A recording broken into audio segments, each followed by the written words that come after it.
All right, Krista, welcome. Hello, Devin. How are I'm you? doing so good. I'm really excited to talk about kitchens with you. I labeled our Instagram live the heart of the home because kitchens truly are the heart of the home. But And they I wanted are, to, because in our house that we bought, we are literally sitting in the center of our house. Our entire house is built around it. It is the center of our home. yeah, that is so beautiful. And that's a really unique situation. It doesn't often happen like that, but I love how poetic it is for you and what you do, which I was just hoping you'd share with my followers what exactly you do, how you got started with it, and kind of just, your hopes and dreams for your talent and your gifting and the way that you get to share it with the world. Wonderful. Yeah. My name is Christa DeMercurio. Some people may know my last name more than they know me because my husband is Chef Cal DeMercurio. In the area that you and I live, he's been very famous, had lots of restaurants. And we are going on a new venture. We've had restaurants, we've been in corporate restaurants, we've been in healthcare, et cetera. But it's time to step into the online space and start doing online cooking and teaching and community events, things like that. That is so cool. I tell me what did you do before and how are you switching what you did to online? So for me, I have kind of a variety of a background in marketing, and my husband and I have owned restaurants. We've been married almost, well, let's see, 18 years. So let's round up to 20 years. Um, so I do a lot of the marketing, the Facebook, the emails, the website, the decor of the restaurant, things like that. And he was always in the background, or I should say back of the house, not the background. I'm more the background, designing, the food that goes out, training the people that serve, the people that cook. So together we are trying to bring both our talents of communicating and teaching together. A quick backstory. So I've always been a home cook and he's always been a chef. So back in 2018 now, just before 2018 started, I think it was like December 31st, I was going to do a New Year's resolution. Hmm. I don't like New Year's resolutions, but I wanted to take something on that I was kind of passionate about. I've always loved cooking, but I've always been intimidated by it just a little bit, being married to a gold medal award winning traveling chef. Okay. So I went up to him and I said, should you choose to accept, I will lay my ego aside. I will put my feminine emotions aside, and I want to learn to cook commercially like a chef. I want to see how it's different, Hmm. because we had taken over my son's school lunch program, and I was kind of shadowing him, and he was showing me, how to start the program, how to get it going, how to feed 35, 40 kids at a time. And, Hmm. but I noticed he worked different, he talked different, he moved different. The way he thought about food and putting it out was so different than my mind thought as a housewife, as Yeah. a home cook. It was so different. Became fascinated by it. So that was started in September. So by December, I'm like, okay, I want to learn more. And so he said, okay, great, I'll do that if you start blogging about it. No, I don't want to blog about it, but I am a writer. So I'm like, okay. We had an old blog that we had for previous restaurants. It was sitting there dead. It was an old blogger account. So I dusted it off and I started posting Mm. every day. Every time he taught me something, I would put my spin on it, my interpretation on it. How does a chef's wife, interpret this into a home setting? Mhm. And, through him teaching me, this has now been, what, about a 6-year venture. Uh, I took over the lunch program on my own. I ran it. I did everything from the scheduling, the shopping, the cooking, the menu writing, the serving, the dishwashing, every single position you could possibly have in a food service program. I took on, and he went on to a different job. And so I got my confidence doing that. And now I'm like, you know what? If I was able to learn as a housewife and a school mom, a room mom, to do this, and Mhm. we were able to literally triple the program.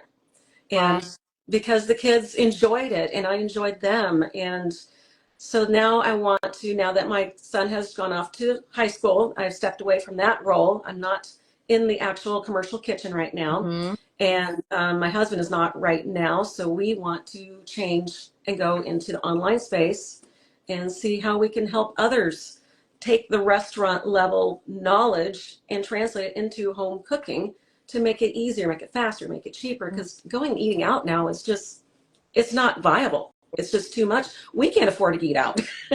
So we go to the holiday market down the street and go, okay, what's in the bin and what can we throw together tonight? Yeah. Oh my gosh, I love that. How, so tell me, how has learning like the rules of commercial cooking changed the way that you cook in your home? The biggest thing is confidence that I know what to do. So growing up, I could cook. I could follow any recipe to the Mm, T. I can read. I, okay, that's not a problem. But if there was any ingredient I didn't have on hand, if I didn't have yeah. the exact amount, I couldn't pivot. Mm, I couldn't adjust. I couldn't adapt. And I would literally shut down my entire meal mm, because of maybe even one or two ingredients yeah. because I just didn't understand how ingredients worked with one Yeah. another. Or And now it's like, pause what you're doing and run to the grocery store and come back and yeah, finish. yeah. And sometimes we still do just because it is a major, like, oh, I can't believe anytime you're doing a cater out or cooking, there is usually one thing you do forget. Mm, But that's what your first coaching is mise en place. What is it that you have to make this happen? All your pots, all your pans, all your utensils, whether you need electricity, whether you need fire, what ingredients you need. You mm, try and have that all lined out first before you even start cooking. Because when you start cooking, start to grab for something that's not there. Okay, now what? yeah. So Yeah. Yeah. Wow. I love that so much. I love that so much. So you're taking it online. Are you like individually one-on-one teaching people how to do this, or do you have group programs? that's what we're trying to develop right now. We're in those developing stages. Some of it will be one-on-one, some of it will be groups, some of it will be live, some of it will be pre-recorded. Mhm. And that's where we're at right now is finding out what do people want to learn? Mm, What do they want to yeah. know? We know a lot. We can probably give you any information you want, but if it's not helpful to you, then we're, spinning our wheels. So we want to find out, we talked and had, breakfast a few weeks ago. It's like, you said you couldn't make pizza from scratch. I'm like, well, I can make pizza from scratch. I can easily show you how to do that. So what, do people want? They want, fast, easy, economical, basic skills, more advanced skills. Some people probably don't even really know how to boil water.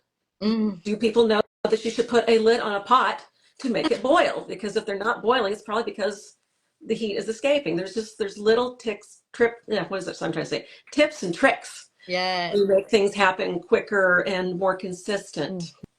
Mhm. Oh man, that is so, so true. I think I loved what you said at the start that you want to help people feel more confident in the kitchen because I think that's something that I guess I should speak for myself. Like I've always wanted to be more confident and more competent as a cook. And I even still, when I have guests come over, I'm so nervous. Like, are they gonna like what I cooked? Did I like if I overcooked the noodles? I'm like so embarrassed. I'm just apologize. I'm so sorry. The noodles are overcooked. Like, are they gonna come back? Like I think that managing and maybe that's unique to me, but I think that there's some like management of anxiety around food Yeah, we and can even do a dinner party at your house and do a live cooking class because you're local. So you never know. The sky's the limit at this I love point.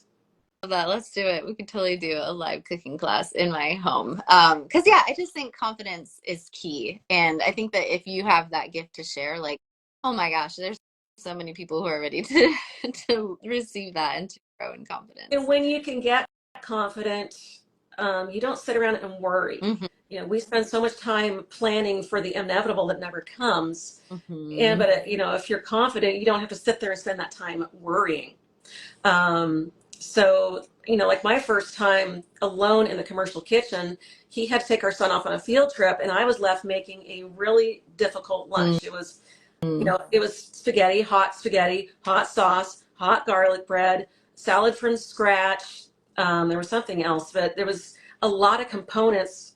And I was alone. I had no servers, no help, nothing. It was just me alone serving about 40 kids. Wow. And when they all show up at the window to get their lunch, it's like, it's got to be ready. Hmm. And I did it. And that, I had been training with him for a year and a half, 2 years. So I was kind of anxious. But when he left and I did it, I went, oh my goodness, I just served an entire lunch to bunch of kids jumping up and down with a lot of opinions. They were very opinionated, and I did it. And, the kitchen was a mess. There was pots and pans everywhere, but I got through the lunch service. And because I did that, now, a couple of years later, I can do 75 to 90 kids by myself Wow. because That's incredible. I grew and I learned, and you learn how to pinch it and grab things. And when you run out of this, or this pot falls over on the floor and you got cheese sauce all over your shoes, that happened, true story. What do you do? Oh yeah.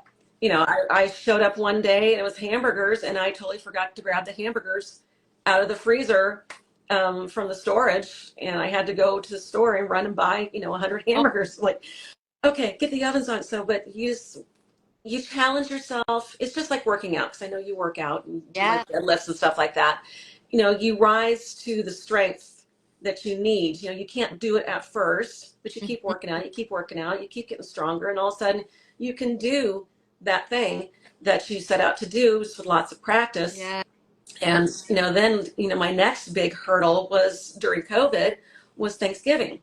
I have never done Thanksgiving alone. Mhm. Usually it's with family. You're taking something to the family's Yeah. house, or if it was at our house, my husband was home. He was chef, and he would take over and run everything and scurry around the kitchen. I would just kind of do my thing. Hmm. But he was working. There was no family event to go to. We just had a very small gathering at our home. And I did the turkey myself. I did the stuffing myself. I did the potatoes myself. I did the pie myself, because I learned how to line things out and do things ahead of time that could be done ahead of time. Yeah. And I was so proud of Yeah. myself, because Yeah. it was the first time by myself I had done something and everybody enjoyed it. And it was like, Mhm. so you rise up to, when you challenge yourself and you get stronger, you do more.